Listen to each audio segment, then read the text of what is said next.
사랑하는 여러분, 지상 최대의 거짓말쟁이 있다는 거 여러분 아시나요? 사악하고 간악한 정말 몹쓸 사기꾼이 존재한다는 거 여러분 아시는지요? 사람들에게 끊임없이 거짓말을 하면서 사기를 쳐댑니다. 근데 이놈의 거짓말과 이놈의 사기질에 넘어가면 정말 끝장입니다. 반드시 멸망당하거든요. 믿지 않는 사람들에게는 말할 것도 없고 믿는 사람에게도 끊임없이 수작을 부립니다. 누굴까요? 악령입니다. 오늘 말씀에 보니까 악령이 나오잖아요. 14절 말씀, 여호와의 영이 사울에게서 떠나고 여호와께서 부리시는 악령이 사울을 번뇌하게 했다 그랬어요. 이 악령에 대해서 에베소서 말씀은 이렇게 말씀합니다. 우리의 씨름은 혈과 육을 상대하는 것이 아니요 통치자들과 권세들과 이 어둠의 세상 주관자들과 하늘에 있는 악의 영들을 상대하는 씨름이다, 싸움이다 말씀하십니다. 이게 밥맛 없는 존재, 재수 없는 존재, 기분 나쁜 존재입니다. 사실 생각하기도 싫고 언급하기도 싫은 존재입니다. 근데 그렇다고 해서 모른 척하면 안 돼요. 외면해서도 안 됩니다. 왜냐하면 대적해야 되니까요. 대적하라고 하셨으니까 대적해야 되고 이기라고 하셨으니까 이겨야 되는데 외면하고 모른 척하고 없는 걸로 여기고 그러면 대적이 안 되지 않겠습니까? 우리의 평생의 씨름 상대가 얘네들이라는 사실을 기억하게 되기를 축원합니다. 지면 반드시 불행해지고 제대로 지면 반드시 지옥 갑니다. 이겨야 행복해지고 반드시 이겨야 천국 갑니다. 에베소서 6장 12절 말씀을 현대어로 번역하면 다음과 같아요. 우리가 싸워야 할 적들은 살과 피를 가진 인간이 아니라 육체가 없는 자들이다. 다시 말해서 그들은 눈에는 보이지 않는 세상의 악한 지배자들과 강력한 존재와 이 세상을 지배하는 어둠의 영들과 영적 세계는 무수한 악령들이다 말씀하셨습니다. 우리가 싸워야 할 적들은 이렇게 말씀하셨잖아요. 우리의 싸움 상대라 얘기죠. 평생의 적입니다. 절대로 공존할 수 없는 원수입니다. 그러니 그놈들을 모른 척하거나 외면해서 되겠느냐 얘기예요. 백전백패하죠. 아침부터 저녁까지 밤낮일 겁니다. 세상 사람들은 그 존재를 모르니까 외면하고 사니까 백전백패하잖아요. 연전연패하잖아요. 여기에는 혹시 그런 분이 없는지? 악령은 늘 우리 주변에 있습니다. 우리 주변에 맴돌고 있습니다. 언제나 어디서나 누구에게나 호시탐탐 기회를 엿보다가 마귀가 호시탐탐 기회를 엿보는 대상에서 여기는 목사라고 제외가 되는 게 아니에요. 누구든지 한테간에 기회를 틈타가지고 기회를 엿보다가 틈만 나면은 덤벼드는 거예요. 수단과 방법을 안 가립니다. 별의별 루트를 다 동원합니다. 그러니까 방비해야 되잖아요. 대적해야 되는 거잖아요. 사랑하는 여러분, 우리가 갈 길은, 우리가 살 길은 오직 하나밖에 없습니다. 길이 여러 개가 있다고 웃기는 소리 하지 말고 길은 하나밖에 없어요. 뭐로 가도 서울만 가면 된다고요? 아니요. 서울 가는 길이 하나밖에 없는데. 요한복음 14장 6절 말씀 그러셨어요. 예수께서 이르시되 내가 곧 그 길이요 그 유일한 길이요 내가 곧 그 진리요 유일한 진리요 내가 그 생명이니 내가 유일한 생명이니 나로 말미암지 않고는 아버지께로 올 자가 없다고 그러셨어요. 예수님을 통하지 않고는 구원받을 수 없고 아버지께로 갈 자가 없고 예수님을 통하지 않고서는 진리를 알 자가 없고 예수님을 통하지 않고서는 생명을 얻을 사람이 없는 거예요. 그 길은 오직 예수님이십니다. 그 길은 오직 말씀입니다. 그 길이 아니면 가지를 말아야 되는 거예요. 근데 악한 영들은 어떻게 사기질을 치는 거 아니? 이 길도 괜찮다, 저 길도 괜찮다 그렇게 사기질을 치는 거예요. 심지어는 이 길이 더 좋다, 저 길이 더 좋다 그렇게 사람들을 현혹시킵니다. 그 모든 길을 통해 가지고 사람들을 부르고 모든 길을 통해 가지고 사람들을 꼬드깁니다. 여러분, 악한 영들이 우리에게 오는 길도 따로 없습니다. 사방팔방이 다 그들의 길이에요. 산지사방이 다 그들의 길이에요. 어떨 때는 사람을 통해 공격합니다. 아주 가까운 사람을 도구로 써가지고 나를 공격하는 경우도 있어요. 건강의 위협을 통해 가지고 사람을 공격하고요. 생업의 위험을 통해 가지고 생업의 어려움을 통해 가지고 사람을 공격하고요. 탐욕의 유혹을 통해 가지고 쾌락의 유혹을 통해 가지고 사람을 공격하고요. 세상적인 어떤 성공을 통해 가지고 사람을 공격하고요. 그러니까 그 공격에 뭐라도 하나 넘어가면 녹아나는 거예요. 이 약한 영들을 대적해야 되지 않겠습니까? 여러 가지 사건들을 통해서도 사람을 공격합니다. 여기에 지잖아요. 그럼 별거 아닌 일에도 시험에 듭니다. 별거 아닌 일 때문에 막 낙심에 빠지고, 별거 아닌 일 때문에 막 사람이 다운이 되고, 다른 사람을 미워하게 되고, 분노하게 되고, 막 이렇게 되는 거예요. 꿈을 통해서도 사람을 공격해요. 여기에 치면 악몽에 시달립니다. 불면증에 시달리기도 하고요. 악령들을 대적해야 됩니다. 사랑하는 성도. 사람의 심리를 얼마나 잘 알아가지고 사람의 심리를 파고들면서 공격을 하는지. 여기 걸리면 두려움과 불안에 막 시달리게 되고, 근심 걱정에 빠지게 되고, 우울증에 걸리게 되고, 열등감에 빠지게 되고, 패배의식에 젖게 되고, 피해의식에 빠지게 되고, 그냥 원인을 알지도 못하는 정신적 고통에 막 시달리게 되고 그러는 거예요. 악령들 대적하기를 축복합니다. 악령들이 막 마구자위로 공격을 해야 되는데 제대로 대적하지 못해가 당하면 그 결과는 뻔한 거죠.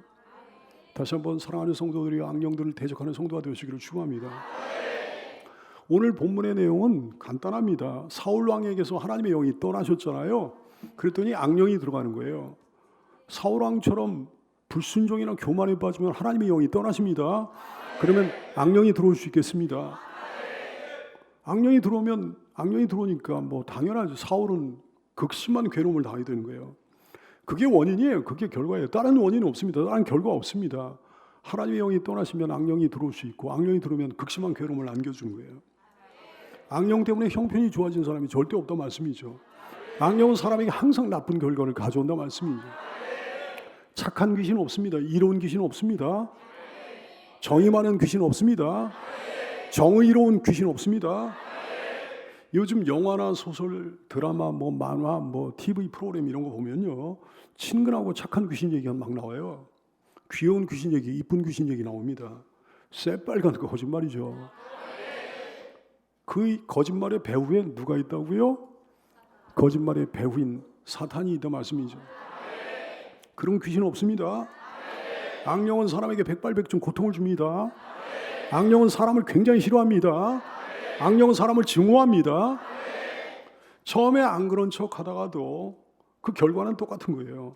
만약에 악령이 사람에게 와가지고 사람의 삶을 부유하게 만들어주고 사람의 삶을 막 행복하게 만들어주고 그러면 더 비참하게 망합니다.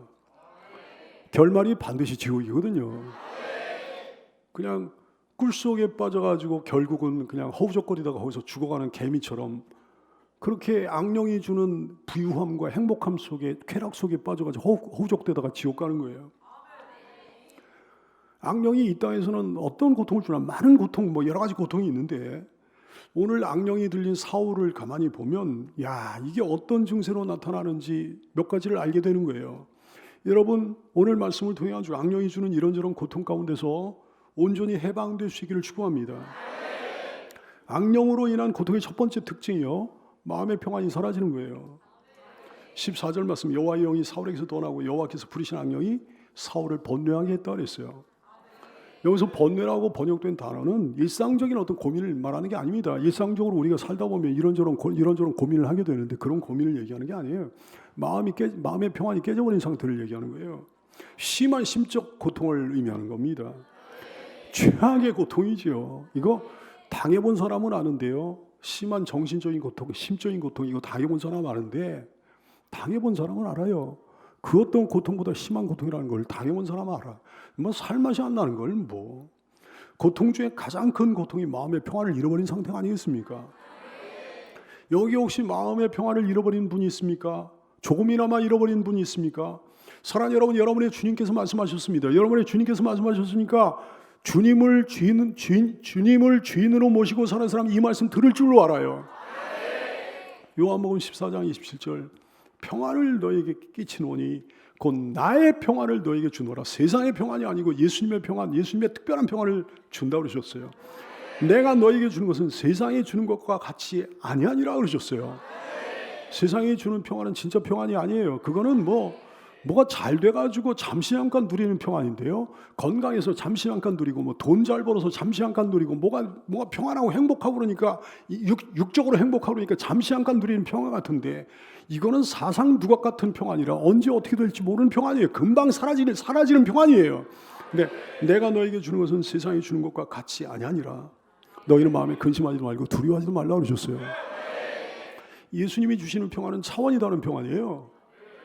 성공해서 얻어진 평안이 아니고 실패했음에도 불구하고 사라지지 않는 평안이에요. 아니 뭐 안 좋은 일이 있는데도 불구하고 유지할 수 있는 평안이에요. 고난 속에 누릴 수 있는 평안입니다. 이런저런 형통하지 않은 일들 가운데서 누릴 수 있는 평안입니다. 내가 너에게 주는 것은 세상이 주는 것과 같이 아니하니라. 너희는 마음에 근심하지도 말고 두려워하지도 말라. 우리 주님은 세상에 오실 때 무엇을 가지고 오셨는가 하니 평강을 가지고 오셨어요. 평강의 왕이십니다. 에베소서 2장 17절 또 오셔서 먼 데 있는 너에게 평안을 전하시고 가까이 있는 자들에게 평안을 전하셨다 말씀하십니다. 그러므로 예수 믿는 사람은 평안을 반드시 누리겠죠? 평안을 누리고 있습니까? 평안이 깨지지 않고 있나요? 만약에 조금이라도 깨졌다고 한다면 이 시간을 통해 다시금 여러분의 주님으로부터 평안을 되찾아오는 성도가 되시기를 축원합니다. 여러분의 평안을 너무나 싫어하는 악령을 대적하여서 평안을 회복하는 성도가 되시기를 축원합니다. 악령으로 인한 고통의 두 번째 특징이 있는데요. 시기심이요, 미움이요, 분노요. 시기심, 미움, 분노, 이게 다 악령의 산물입니다. 어떨 때는 항상 미워져, 괜히 미워져. 어떨 때는 항상 분노가 일어나. 악령의 역사로 말미암아. 아니면 평상시에는 괜찮았다가 때때로 제어할 수 없는 그 막 미움이 일어납니다. 어떤 때때로 제어할 수 없는 분노가 막 생기곤 합니다. 사울에 대한 악령의 활동이 그랬습니다. 지속적인 미움, 지속적인 분노가 아니었어요. 때때로 막 간헐적으로 막 이런 미움이 일어나는, 간헐적으로 막 분노가 일어나는 거예요. 그 원인이 뭐라고요? 시기심입니다. 시기심을 악령이 얼마나 좋아하는지 몰라요. 여러분 벌이 꿀을 보고 달콤한 것을 보고 날아오는 것처럼 시기심을 조금이라도 품을 때 악령이 너무나 좋아해가지고 그 마음밭으로 달려오는 줄로 깨닫게 되기를 바랍니다. 악령과 얼마나 밀접한 관련을 가지고 있는지 말이죠. 이놈의 시기심이. 사울 왕이 처음부터 다윗을 미워했던 거 아니에요. 처음에는 다윗을 사랑하는 마음이 있었습니다. 아끼는 마음, 신뢰하는 마음이 있었습니다. 21절 말씀에 보니까 다윗이 사울에게 이르러 사울을 모셔섬에 사울이 다윗을 크게 사랑하여 다윗을 자기의 무기를 드는 자로 삼았다 그랬어요. 얼마나 아끼고 얼마나 신뢰했는지 자기 무기를 드는 자로 삼았다 그랬어요. 옛날에는요 왕권을 찬탈하고자 하는 그런 일들이 많이 벌어졌고 그래서 왕의 무기를 드는 사람을 아무나 세울 수가 없는 거예요. 왕의 총애를, 왕의 신뢰를 가장 많이 받는 사람만이 왕의 무기를 드는 사람이 되는 거예요. 근데 그렇게 신뢰하고 그렇게 아꼈던 사람인데 나중에 18장, 19장에 가면 이 사울왕의 마음이 180도로 달라집니다. 사울에게 악령이 들어가자 다윗이 너무나 미워가지고 두 번이나 죽이고자 하는 그런 일들이 벌어졌어요. 사무엘상 18장 10절 이하의 말씀, 그 이튿날 하나님께서 부리신 악령이 사울에게 힘있게 내리매 그가 집안에 정신없이 떠돌아다니므로 다윗이 평일같이 손으로 수금을 타는데 그때 사울의 손에 창이 있는지라 그가 스스로 이르기를 내가 다윗을 벽에 박으리라 하고 사울이 그 창을 던졌으나 다윗이 그의 앞에서 두 번 피했다 그랬어요. 두 번이나 죽이려고 했던 거예요. 그걸로 끝나는 게 아니면 또 그랬어요. 사무엘상 19장 9절 이하의 말씀, 사울이 손에 단창을 가지고 그의 집에 앉았을 때 여호와께서 부리신 악령이 사울에게 접하였으므로 다윗 손으로 수금을 탈 때 사울이 단창으로 다윗을 벽에 박으려 하였으나 그는 사울의 앞을 피하고 사울의 창은 벽에 박혔다 그랬습니다. 어떻게 이렇게 사람이 달라진 거예요? 어떻게 이렇게 아꼈던 마음이 미움으로 분노로 바뀐 겁니까? 하여튼에 시기의 영이 역사하니까 미움의 영, 분노의 영이 악령이 역사하니까 이렇게 달라지는 거예요. 사랑하는 여러분, 시기심 사탄의 놀이터입니다. 미워하는 마음, 분노하는 마음 사탄의 놀이터입니다. 이거 오래 가지고 있으면 사탄이 반드시 역사합니다. 시기심과 미움과 분노의 올가미에서 벗어나는 성도가 되시기를 축원합니다. 칭찬과 축복의 성도 되시기를 칭찬하고 축복하고 높여주고 사랑해주고 위로해주는 성도가 되시기를 축원합니다. 이놈의 악령이 도대체 어떻게 떠나가는 건가?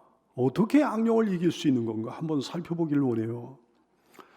하여튼 사울왕이 다윗을 죽이려고 하는 것은 이건 나중 일이고 오늘 본문을 보면 오늘 사울은 다윗을 처음 만나게 됩니다. 악령 때문에 심한 괴로움을 겪게 된 사울왕을 위로하기 위해 가지고 출중한 찬양 사역자였던 다윗이 스카웃된 거예요. 그래가지고 시골 마을 베들레헴에서 올라온 겁니다. 수금으로 연주하자 사울 왕에게 들어왔던 악령이 즉시 떠났다 성경은 증언하고 있어요. 23절 말씀, 하나님께서 부르시는 악령이 사울에게 이를 때 다윗이 수금을 들고 손으로 탄즉 사울이 상쾌하여 낫고 악령이 거기서 떠나더라고 있어요.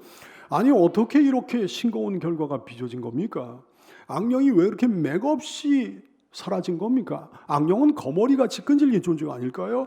악기 한번 연주했다고 말이죠. 그렇게 허겁지겁 도마를 해버리는 악령이라고 한다면 너무 허약한 존재가 아니겠는가?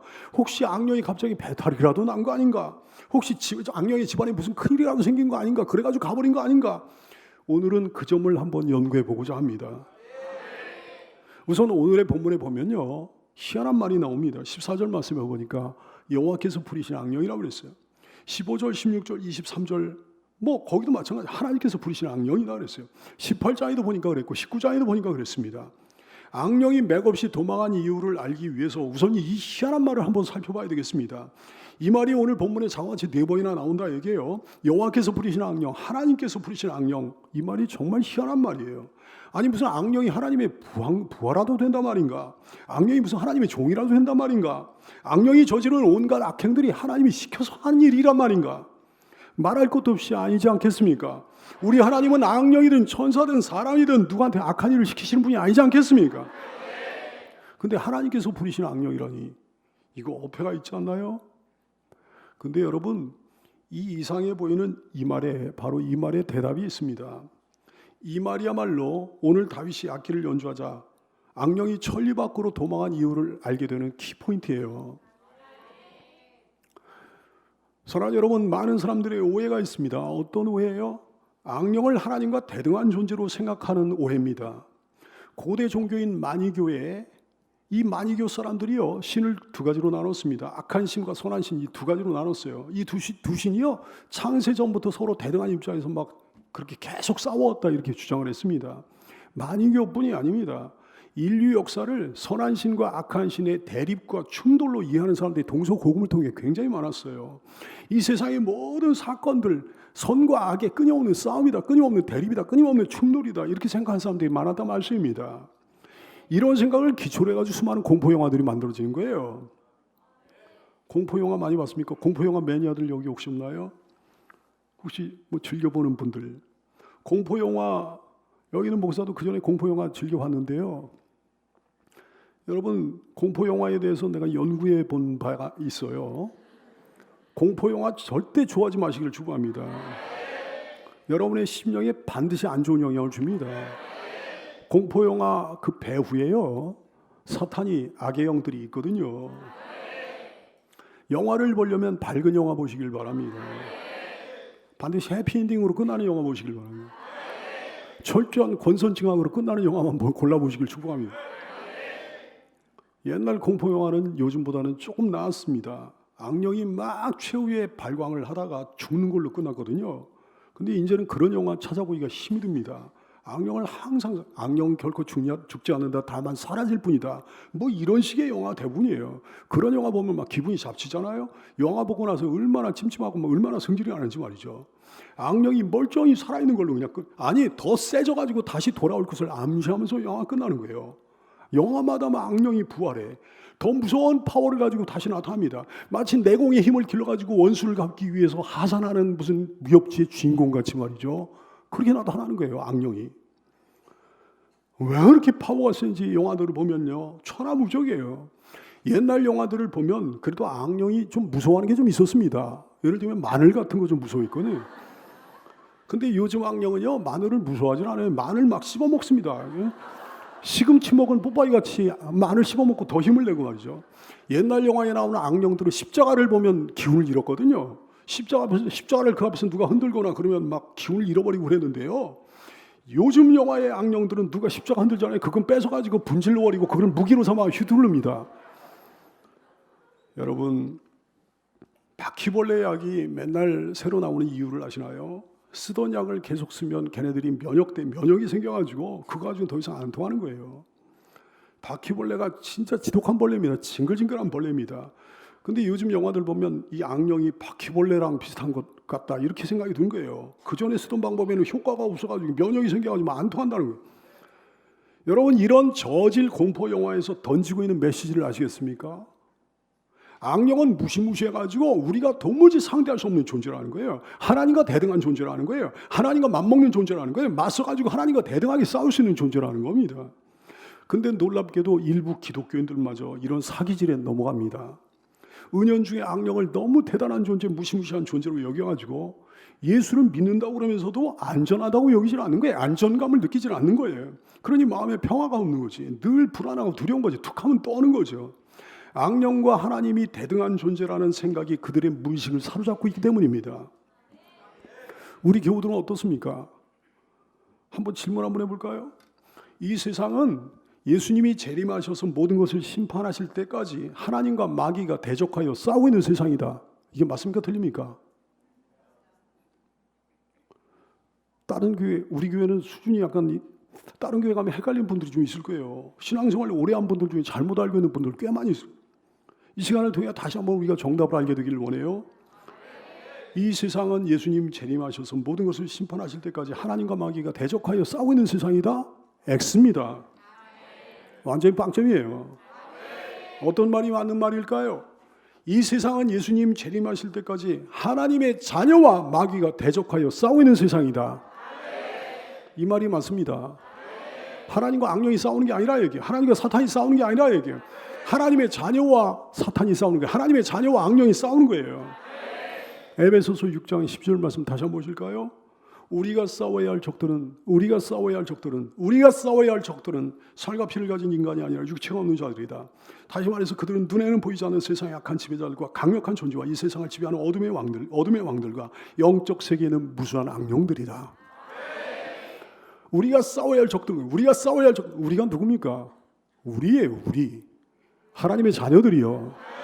우리가 싸워야 할 적들에 대해서 분명히 여러분 아시겠죠? 사자가 새끼를 훈련시키는 방법 여러분 아시는지요? 사자는 무지무지하게 세지만 새끼는 굉장히 약합니다. 갓 태어난 사자 새끼는 정말 약해요. 귀엽습니다. 하이에나의 먹이가 돼요. 때로는 독수리의 먹이가 되는 적도 있어요. 새끼 사자가 죽지 않고 성체로 성장할 확률이 10분질에 불과하니까요. 그러므로 사자는 강하게 자라기 위해 훈련을 받아야 되는 거예요. 그중 하나가 실전 훈련이에요. 실제로 어미 사자가 새끼 사자들을 훈련시키고 그럽니다. 작은 동물을 잡아옵니다. 어떤 동물을 잡아오는 거 아니 무슨 그때마다 다릅니다. 어떨 때는 조그만한 멧돼지도 잡아오고 이렇게 하는데 카라칼 같은 걸 잡아와요. 아프리카 살쾡이요. 이런 걸 갖다가 완전히 죽이지 않고 어미 사자가 반쯤 죽여가지고 새끼 앞에 데려다 놓는 거예요. 싸움을 시키는 거예요. 왜? 새끼를 훈련시키려고, 강하게 만들려고, 강한 사자를 만들려고. 반쯤 죽인 아프리카 살쾡이를 갖다 그 앞에 들어와 싸움을 시킨다 말씀입니다. 그리고 옆에서는 어미 사자가 지켜보고 있는 거죠. 그 싸움에서 누가 이기겠어요? 잘 모르겠습니까? 누가 이 싸움을 보고 새끼 사자하고 살쾡이하고 어미가 그 살쾡이를 물어봐가지고 그 싸움을 붙였는데 그걸 옆에서 지켜보면서 그러는 거예요. 아, 사자하고 살쾡이하고 막 싸우네.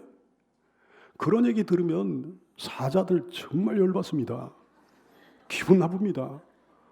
사자하고 살쾡이하고 싸우는 게 아니에요. 그건 싸움이 안 되는 거예요. 새끼자를 붙여야 되는 거죠. 새끼 사자하고 살쾡이와 싸운다 이렇게 말해야 옳은 거예요.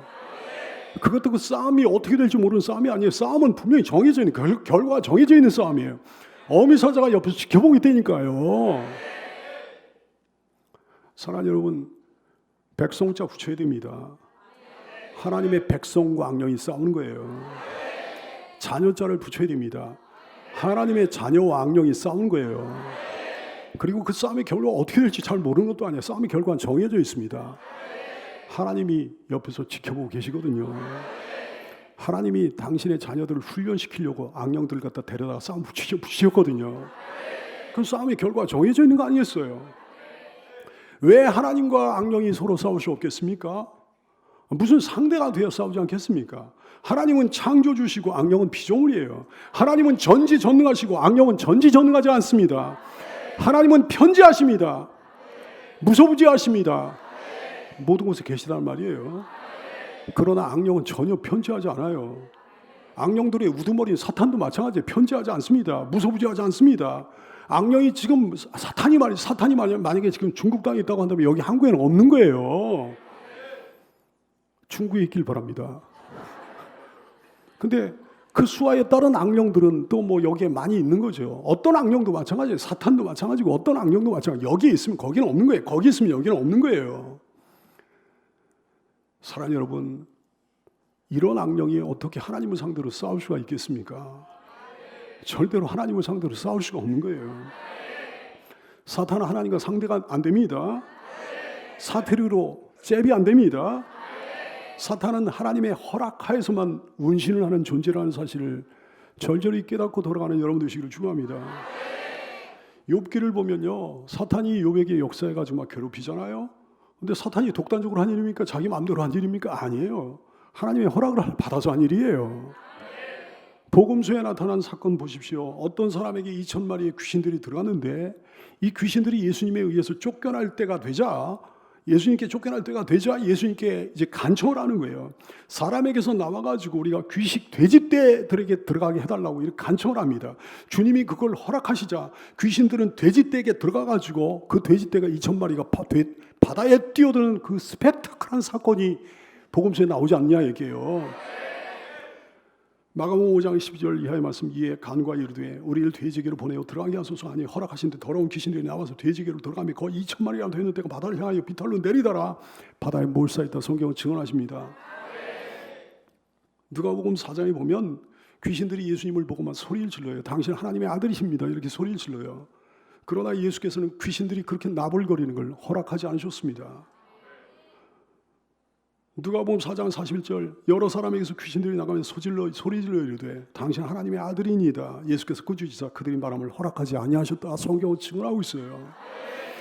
그렇습니다, 여러분. 하나님이 허락하지 않으시면 사탄은 아무 일도 못하는 거예요. 오늘 본문을 통해 하나님께서 부리시는 악령이라고 말씀하신 이 의미를 여러분 아시겠어요? 악령은 하나님 앞에서 미미한 존재라 얘기해요. 바람 앞에 등불 같은 존재 불과하다는 말씀이에요. 이게 굉장히 중요합니다. 오늘 본문의 관건이 여기에 있습니다. 보세요. 하나님의 성령께서 다윗 안에 계시잖아요. 하나님의 성령이 다윗에게 임하셨다고 그랬잖아요. 하나님의 사람이잖아요. 하나님의 성령이 임하신 사람 다윗, 하나님의 사람 다윗이 그 앞에서 찬양을 하자 악령이 혼비백산해가지고 물러갈 수밖에 없었다는 사실을 깨닫는 여러분 되시기를 축원합니다. 따라서 외쳐볼까요? 그까지 다 악령. 그 옛날 사울 왕에게 역사했던 악령은 오늘날도 열심히 사기질 치면서 거짓말하면서 돌아다니고 있습니다. 여기저기. 믿는 사람들에게도 역사해가지고 어떻게든 그 마음의 평화를 깨지게 만들려고, 어떻게든 그 마음에 시기심을 집어넣으려고, 어떻게든 그 마음에 미움과 분노를 일으키려고, 어떻게든 그 믿음을 약화시키고자, 어떻게든 자기 수중에 집어넣고자, 어떻게든 하나님과 멀리 떨어지게 만들고자 가진 방법을 동원해가지고 애쓰고 있습니다. 베드로전서 5장 8절 말씀, 여러분 가슴에 담고 돌아가시길 바래요. 그대들의 최대적인 사탄의 공격에 대비하여 정신 차리고 경계하라고 하셨어요. 사탄은 배가 고파 우러대는 사나운 사자처럼 찢어 삼킬 먹이를 찾아다니고 있으니까, 우는 사자처럼 다니며 삼킬 자를 찾고 있는, 사탄이 삼킬 자를 찾고 있는 이 시대 속에서 정신 차리고 깨어 방비하고 대적하여 승리하는 여러분 되시기를 축원합니다. 사탄의 사기와 거짓말에 넘어간 수많은 사람들이 말이죠, 신자들도 평화를 잃어버리고 마는 거예요. 사울처럼 시기심으로 신자다움을 상실해버립니다. 사울처럼 미움이 생겨가지고 신자다움을 상실해버립니다. 사울처럼 분노를 일으켜가지고 신자다움을 상실해버립니다.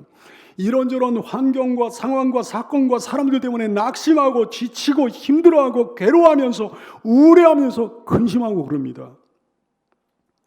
사랑하는 주님의 백성들이여, 악령에게 속지 말게 되기를 축원합니다. 이젠 더 이상 속지 말게 되기를. 악령의 도구인 환경에도 속지 마시고, 악령의 도구인 상황에도 속지 마시고, 사건에도 속지 마시고, 사람에게 속지 말게 되기를 축원합니다.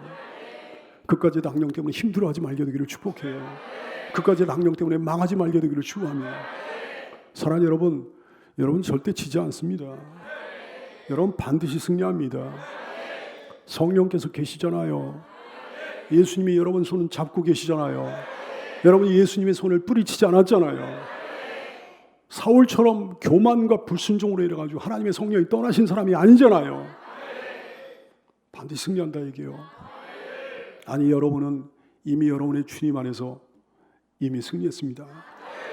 요한복음 16장 33절, 이것을 너희에게 이루는 것은 너희로 내 안에서 평안을 누리게 하려 함이라. 세상에서는 너희가 환난을 당할 수 있으나 담대하라. 내가 세상을 이겼노라.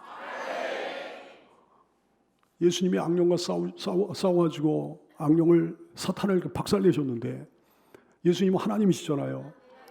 근데 하나님은 악령과 안 싸운다고 그러지 않았나? 하나님은 사탄과 안 싸운다고 그러지 않았나? 맞아요. 하나님이 어떻게 악령과 싸우겠습니까? 사탄과 싸울 그럴 분이 아니죠. 사탄이 어떻게 감히 하나님께서 하나님한테 덤비겠느냐 얘기요. 예수님이 사탄과 싸우신 것은요, 우리의 대표 신분으로 싸우신 거예요. 우리를 대표해서 싸우신 거예요. 우리를 대표해서 이기셨습니다. 그러므로 그 예수 안에서 여러분도 이미 이겼습니다. 이것을 너에게 이루는 것은 너희로 내 안에서 평안을 누리게 하려 함이라. 세상에서 너희가 환난을 당하나 담대하라. 내가 세상을 이겼노라. 고린도전서 15장 57절, 우리 주 예수 그리스도로 말미암아 우리에게 승리를 주신 하나님께 감사한다 성경을 직언하고 선포하고 있어요. 할렐루야. 따라서 할까요? 그까지 악령. 여러분의 아버지, 여러분의 하나님 앞에서 악령은 게임도 되지 않는다는 사실을 한순간도 잊지 않은 성도가 되시기를 축원합니다. 최고의 권세를 소유하신 하나님이 나의 주님이시요 나의 왕이시요 나의 아버지심을 아는 지식과 믿음으로 충만하게 되기를 축원합니다. 여러분, 그 믿음으로 예배하고, 그 믿음으로 말씀 받고, 그 믿음으로 찬양하고, 그 믿음으로 악령을 대적하고, 그 믿음으로 기도하고, 그 믿음으로 직장생활하고, 그 믿음으로 세상을 살아갈 때 여러분을 괴롭히고자 집적거렸던 악령이 혼비백산하여 바로 물러나게 될 줄로 믿으시기를 예수님의 이름으로 축원합니다. 힘차게 좋을까요? 그까지 악령. 기도하겠습니다.